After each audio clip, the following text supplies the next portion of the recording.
When the bedroom door reveals more than just betrayal, Laila must unravel whether the tears in her young sister's eyes hide guilt or terror. As night falls over Dubai's skyline, three lives collide in a penthouse where luxury masks violence, and blood on imported marble will expose secrets more dangerous than infidelity. At the heart of Dubai's exclusive Palm Jumeirah district stood the Al-Hashemi Khalid residence, a gleaming testament to success with its marble floors and floor-to-ceiling windows framing the Arabian Gulf. The home, like its inhabitants, projected an image of perfection that masked a complex web of dependency, ambition, and unspoken resentments that had been years in the making. Laila Al-Hashemi, at 34, had built her life on order and achievement. As the administrative director of Dubai's prestigious International Medical Center, she moved through the world with a quiet confidence that commanded respect without demanding it. Her tailored clothes and meticulously maintained appearance reflected the discipline with which she approached everything in life. Colleagues described her as brilliant, efficient, and unfailingly kind. A woman who had seamlessly combined career success with traditional values in a city that sometimes struggled with such balance. Those who knew Laila well understood that her composed exterior had been forged through necessity rather than nature. Following their mother's unexpected death from breast cancer 12 years earlier, Laila had abandoned her own youthful dreams to become surrogate mother to her then 10-year-old sister, Dana. Their father, a respected academic who retreated into his grief and work, had provided financial stability but little emotional presence. It was Laila who attended Dana's school events, guided her through adolescence, and made certain that opportunities remained open for the younger girl that circumstances had closed for herself. Rami Khalid had entered their lives 8 years ago when Laila was 26 and rising through hospital administration. At 40, Rami now stood at the height of Dubai's competitive real estate development world, his name associated with some of the city's most exclusive properties. With silver-streaked dark hair and the confident bearing of a man accustomed to deference, he moved through high society Dubai with practiced ease. His charm was legendary, the kind that made each person feel momentarily like the center of his world when his attention turned their way. When Rami had pursued Laila with focused intensity, flowers delivered to her office, dinner reservations at restaurants that normally required months of waiting, she had initially hesitated, aware of their 8-year age gap and his reputation as someone who moved in more elite circles than she did. But Laila had been drawn to his confidence, to the way he spoke of the future as something that could be shaped by will and determination. Within a year, they were married in a lavish ceremony that became the talk of their social circle, with 16-year-old Dana serving as her maid of honor. Dana Al-Hashemi had grown into a striking young woman whose creative brilliance was matched only by her emotional volatility. At 22, fresh from graduating from London College of Fashion, she moved through the world with an artist's sensitivity, seeing beauty and possibility where others saw only the ordinary. Tall and willowy with expressive eyes that seemed to change color with her moods, Dana possessed the kind of beauty that drew attention without her seeking it.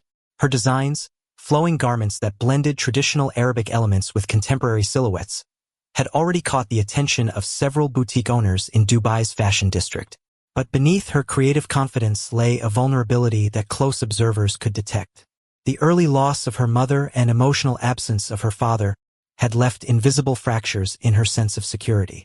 Where Laila had responded to their shared loss by becoming more structured and self-sufficient, Dana had developed a pattern of seeking approval and validation from authority figures that sometimes overrode her own instincts.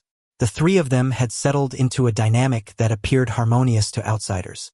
Rami, the successful provider and man of the house. Laila, the accomplished professional and perfect wife. Dana, the creative spirit bringing youth and artistic energy into their ordered world. In a city like Dubai, where appearance often mattered more than substance, they embodied a modern success story that bridged traditional values and contemporary ambition. The arrangement had functioned smoothly until 6 months ago, when Dana's post-graduation plans to launch her own small fashion line encountered financial reality. After a frank discussion about the challenges of starting a business in Dubai's competitive market, Rami had suggested a practical solution that Dana should live in their guest wing while establishing herself professionally. Laila had agreed readily, pleased by the opportunity to provide her sister with practical support during this transition period. But some quiet part of her registered the way Rami's eyes lingered on Dana's animated face as she talked excitedly about her design aspirations. The first months of this arrangement had passed without incident. Dana maintained her independence, often working late in the small studio space she had created in her suite of rooms. Rami and Lina continued their established routines: dinner parties with colleagues, charity events, and quiet evenings at home. If Rami occasionally offered business advice to Dana or introduced her to potentially useful contacts, it seemed only natural given his extensive network in Dubai's interconnected society. It was during the third month that subtle shifts began to emerge in their household dynamics. Rami, citing his connections in the luxury real estate market, began accompanying Dana to meetings with boutique owners and potential investors. What started as occasional introductions evolved into regular outings, with Rami positioning himself as a business mentor to the young designer. But other changes proved harder to rationalize. Dana's wardrobe began featuring designer pieces that Lina knew exceeded her sister's budget. When questioned gently, Dana mentioned industry discounts, with a vagueness uncharacteristic of her usual enthusiastic detail about fashion acquisitions. Her phone, once abandoned carelessly around the house, became a closely guarded possession, with Dana leaving rooms to answer calls and texts. More troubling was the shift in Dana's demeanor when all three were together. The easy affection between the sisters cooled, replaced by a strange tension that Lina couldn't quite identify. Dana, once physically demonstrative, now seemed to avoid her sister's embrace, while simultaneously seeking Rami's approval with an intensity that reminded Lina uncomfortably of Dana's teenage crushes on her teachers. Small incidents accumulated in Lina's subconscious, Rami's hand resting briefly on Dana's lower back as they entered a room, Dana's flushed face when Rami praised her designs, hushed conversations that ceased when Lina approached. But as Dana's 6-month stay extended with no mention of finding her own apartment, as Rami's late nights at work increasingly coincided with Dana's evening events, as expensive gifts appeared in Dana's room with vague explanations about industry connections, the seeds of suspicion began to take root in Lina's mind. It was Fatima, their neighbor and one of the few people Lina considered a true friend in their exclusive community, who finally voiced what Lina had been refusing to acknowledge. She had seen Rami and Dana at Maiden, and they seemed very comfortable together. When Lina mentioned Rami was introducing Dana to a potential investor, Fatima's expression held the gentle concern of someone preparing to say something difficult. They were holding hands in the parking lot, she said, and they weren't holding hands like family. Dubai's International Medical Center announced a major expansion that thrust Lina into 18-hour workdays. She welcomed the distraction, finding comfort in spreadsheets and meetings rather than facing the growing problems at home. The punishing schedule kept her away from the villa where uncomfortable questions waited. As Lina buried herself in work, Rami tightened his grip on Dana's budding fashion career. He arranged meetings with suppliers, negotiated with boutique owners, and set up a business structure that put him in control of all finances.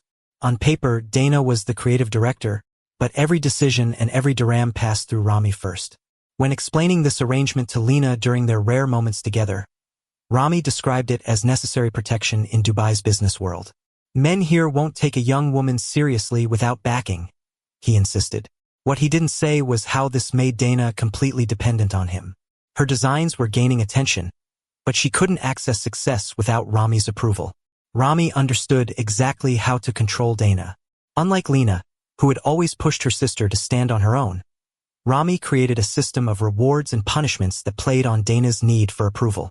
A successful meeting would earn lavish praise and an expensive dinner. A design he disliked would be met with cold silence that could last for days. Dana, who had grown up seeking validation after losing her mother, found herself trapped, desperate for professional success, but becoming increasingly controlled by her brother-in-law. The stress began to show on Dana physically. Her natural slimness became concerning thinness, with bones visible beneath her designer clothes. Dark shadows formed under eyes that now darted nervously whenever Rami entered a room. Her once confident walk became hesitant, as though she was always bracing for criticism. In July, Lina realized their 8th wedding anniversary was approaching. She had nearly forgotten, which showed just how disconnected she had become from her marriage. With the same careful planning she used at work, Lina booked a weekend at the exclusive Anantara resort on Surbani Yas Island, where they had once spent a happy vacation early in their relationship. When Lina announced the surprise over breakfast, Rami seemed genuinely pleased. But across the table, Dana's reaction was strange. Her knuckles turned white around her spoon when Lina mentioned they would be gone for 3 days. This confused Lina. Dana had lived alone in London during college, So why would staying alone in a luxury villa cause such obvious distress? 2 days before their scheduled departure, Rami canceled via text. An important Emirati client wanted Dana's designs for his wife's charity fashion show. The opportunity was too important to miss, he claimed, suggesting they reschedule their anniversary trip for the following month. Lena stood in her kitchen staring at her phone, feeling something shift inside her. It wasn't quite anger or fear, but a cold certainty that something was deeply wrong with her perfect life. The next morning, Lena sought advice from her friend Noor during their coffee break. Unlike Lena's other work colleagues, Noor was genuinely close to her. A divorced radiologist known for her honesty, Noor listened carefully as Lena described the situation, emphasizing that Rami and Dana had a professional relationship. Noor's response was direct and uncomfortable. When a 40-year-old man takes such interest in a 22-year-old woman, it's rarely just about business, she said. She pointed out that the age gap between Rami and Dana, larger than the gap between Rami and Lena, created an unhealthy power imbalance. These words stayed with Lena as she watched Dana's behavior deteriorate. Her sister swung between extreme excitement about projects and periods of complete withdrawal. She grew thinner, became forgetful, and jumped at small noises. When Lena suggested they have lunch together, Dana made obvious excuses to avoid it. On the Tuesday that changed everything, Lena had planned to stay at the hospital until after midnight overseeing a new computer system. She texted both Rami and Dana not to wait up for her. But the work finished early, allowing her to leave just after 9 o'clock. The villa was strangely quiet when she arrived home. No TV sounds, no music, just silence. She noticed Rami's keys and wallet on the entry table. He was definitely home despite the darkened rooms. As Lena walked up the curved staircase, she heard a soft sound. She stopped, one hand on the smooth banister, as her mind processed what her heart already knew. Another sound followed, then another. The faint sounds coming from their bedroom stirred a sinking feeling in Lena's chest. Lena moved as if in a dream, each step bringing her closer to a truth she had been avoiding for months. The master bedroom door was slightly open, with warm light spilling into the hallway. Her hand hesitated on the door, trembling slightly before applying gentle pressure. The widening gap revealed shadows dancing on the wall. A man's watch, Rami's watch, glinted on the nightstand beside a delicate silver bracelet Lena had given Dana for her 21st birthday. Dana saw her first. Her eyes widened with a mix of shock, shame, and something that looked strangely like relief. Time seemed to freeze as Rami turned to follow Dana's gaze and saw Lena standing in the doorway. In that moment, the perfect facade of their lives didn't just crack. It shattered completely, revealing the rot that had been growing beneath the surface all along. The moment fractured into chaos. Lena's strangled cry broke the terrible silence as Rami lunged for the sheet, Dana scrambling backward against the headboard, her thin arms crossing protectively over her chest. The three figures formed a grotesque tableau. Husband, wife, and sister locked in a moment that would forever divide their lives into before and after. "This isn't what you think," Rami spoke first, his voice slipping into the smooth, authoritative tone he used in difficult business negotiations. Even now, half-dressed and caught in the most damning circumstance imaginable, he projected a calm authority that had once seemed his most attractive quality to Lena. Dana remained frozen, wide eyes darting between her sister and her lover with the panicked confusion of a cornered animal. When she finally spoke, her voice emerged small and childlike. "Lena, The words disintegrated into heaving sobs that shook her narrow shoulders. "Get dressed," Lena commanded, her hospital administrator's voice taking over while her emotions short-circuited. "Both of you, downstairs. 10 minutes. She pulled the bedroom door shut with unnatural control and walked mechanically to the guest bathroom, where she vomited until her ribs ached. In the kitchen, Rami had assembled himself into a semblance of respectability. Linen pants, cashmere sweater, hair dampened and combed as though preparing for a business meeting rather than facing the wreckage of his marriage. His expression combined regret and resolve in practiced proportions. "It was a mistake," he began before Lena had fully entered the room. "A terrible lapse in judgment that we both regret." The strategic use of "we" didn't escape Lena's notice. Dana has been going through a difficult transition, feeling insecure about her work. She turned to me for validation, for guidance. Things escalated in ways I should have prevented. The narrative he wove was masterful in its construction. placing responsibility on Dana's youth and vulnerability, while positioning himself as the older man who succumbed to temptation rather than the predator who had deliberately cultivated it. Dana entered last, her face blotched from crying, wearing an oversized sweater that made her look even younger than her 22 years. She hovered near the doorway as though uncertain of her welcome in a home she had lived in for months. "Is that what happened, Dana?" Lena asked, her voice hollow. The younger woman's eyes flicked to Rami, a reflexive seeking of direction that revealed more than any words could have. When she finally spoke, her whispered, "I'm sorry," carried the ambiguity of a confession extracted under duress. The night dissolved into recriminations and tears. Rami eventually retreated to his home office, leaving the sisters alone in the kitchen, where Dana collapsed into incoherent apologies that explained nothing and resolved less. Lena, operating on autopilot, made up the guest room bed with fresh sheets and helped her sister into it, an echo of childhood routines that now felt like mockery. Morning arrived with merciless brightness, illuminating a house transformed overnight into unfamiliar territory.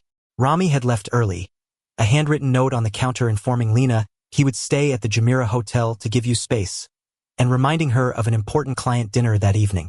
The calculated normalcy of the message, its assumption that life would proceed according to schedule, sparked a cold fury in Lena that momentarily eclipsed her grief. She found Dana in the kitchen, clutching a mug of untouched tea, her eyes puffy and haunted. Without the distorting presence of Rami, something in her sister's posture, a brittleness, a wariness, triggered Lena's medical training. She recognized the physical markers of prolonged stress, of psychological damage carefully hidden beneath designer clothes and forced smiles. "Tell me everything," Lena said, sitting across from her sister. "Not his version. Yours." The story emerged haltingly at first, then in a torrent of revelations. It had begun almost immediately after Dana moved in. Subtle comments about her appearance, casual touches that lingered too long, late-night conversations where Rami's interest in her designs gradually shifted to interest in her body. Professional mentorship sliding by increments into psychological manipulation. "He made me feel special, like he saw something in my work no one else did," Dana whispered. "But then he started controlling everything, which designs I could pursue, which contacts I could maintain. He would praise me one day and tear me down the next until I couldn't trust my own judgment." The financial entanglement had come next, the business structure that gave him complete control, the expensive gifts that created debts of gratitude, the subtle reminders that her future in fashion depended entirely on his connections and support. Every time I tried to create distance, he would threaten to withdraw his investment.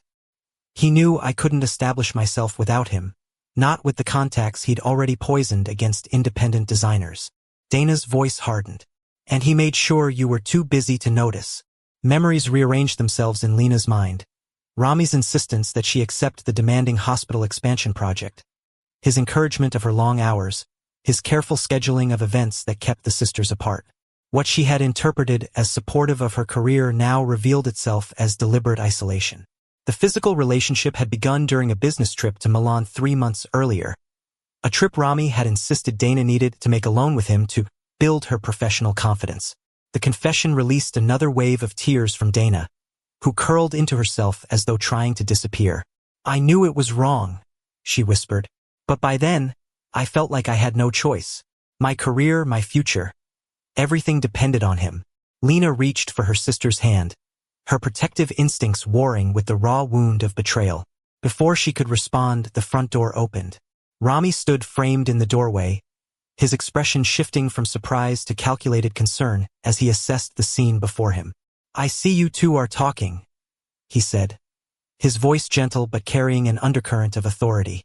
"Dana, sweetheart, you look exhausted. Should you be resting?"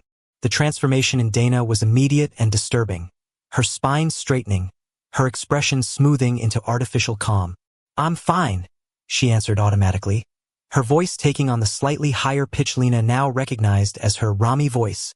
His gaze shifted to Lena, eyes softening with practiced sympathy. "We need to discuss this like adults, Habibi. Dana is going through an emotional crisis. You know how unstable she can be when stressed. Remember London?" The reference to Dana's anxiety episodes during fashion school was a calculated strike, reminding Lena of her sister's history of emotional fragility while positioning himself as the concerned older figure rather than the cause of her current distress. As Rami moved further into the room, Lena noticed Dana's subtle withdrawal, the almost imperceptible recoil that spoke of conditioned fear rather than mere discomfort. A text chime broke the tension, Lena's phone illuminating with a message from Fatima. Saw Dana crying on your terrace yesterday. Everything okay? Here if you need me. The simple offer of support created a hairline fracture in the isolation Rami had so carefully constructed around their household. In that moment, looking between her sister's masked fear and her husband's controlled concern, Lena made a decision that would alter all their lives. On the surface, life in the Al-Hashemi Khalid household resumed its carefully choreographed routine. Lena returned to the hospital, Rami to his development projects, Dana to her design studio. The facade was maintained for anyone watching from outside. But within the villa's walls, tectonic plates were shifting beneath the polished marble floors. Lena moved through her days with methodical precision, her hospital administrator skills repurposed for a different kind of diagnosis and treatment plan. She created a secure email account accessible only from her office computer. Into it went documented evidence. Photographs of Dana's bruised wrist after a design disagreement with Rami, screenshots of controlling text messages Dana reluctantly shared, recordings of Rami's subtle threats about Dana's professional future, financial records showing how completely he controlled her sister's business.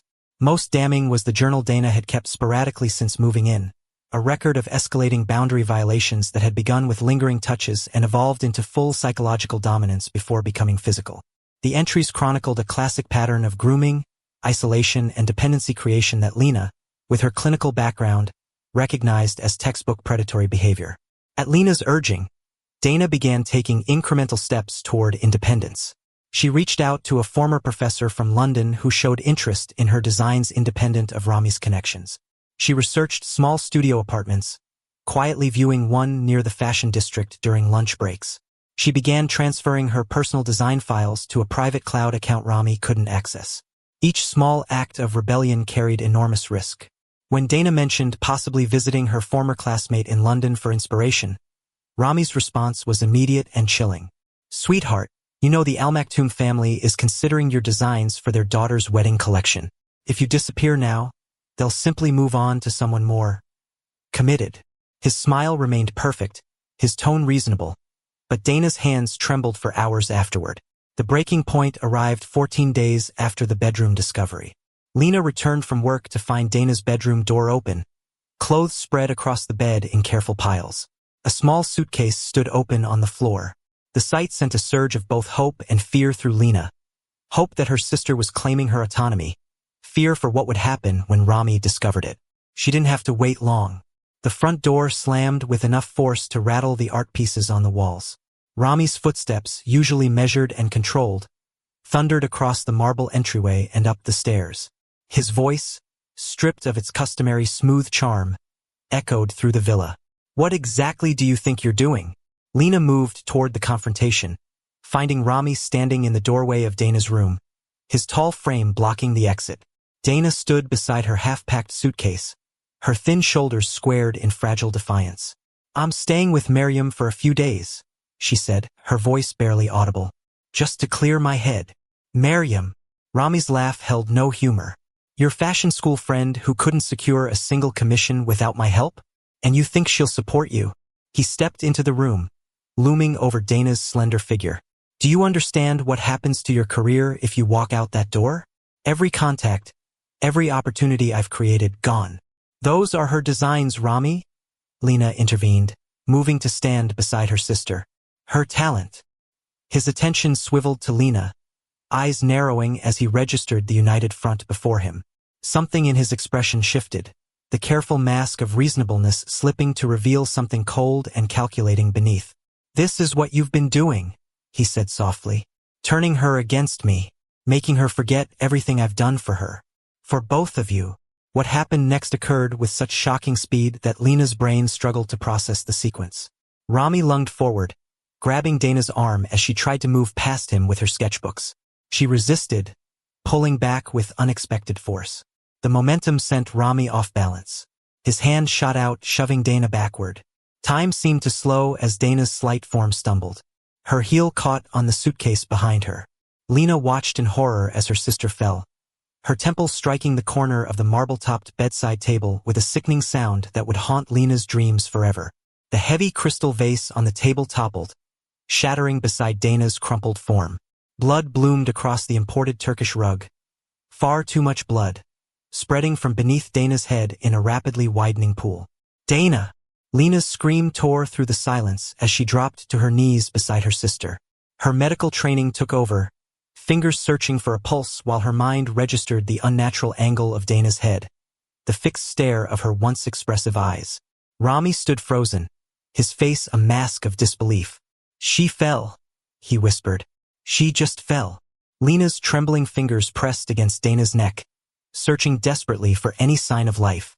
Finding nothing, she began chest compressions with the mechanical precision drilled into her through years of medical training, even as the rational part of her brain registered the catastrophic head injury that had already taken her sister beyond help. "Call an ambulance," she shouted at Rami, who remained paralyzed in the doorway. When he didn't move, Lena reached for her phone with blood-slicked fingers, punching in the emergency number and gasping out their address between sobs. The next hours blurred into a nightmare montage. Paramedics pronouncing Dana dead at the scene. Police photographers capturing the blood-spattered tableau. Rami repeating it was an accident with increasing desperation as officers escorted him from the room. Fatima appearing at some point to wrap a blanket around Lena's shoulders as she sat on the front steps, staring vacantly at the police vehicles and gathering neighbors. The perfect facade hadn't merely cracked. It had shattered completely, leaving a 22-year-old woman dead on an imported rug, her art and potential forever lost.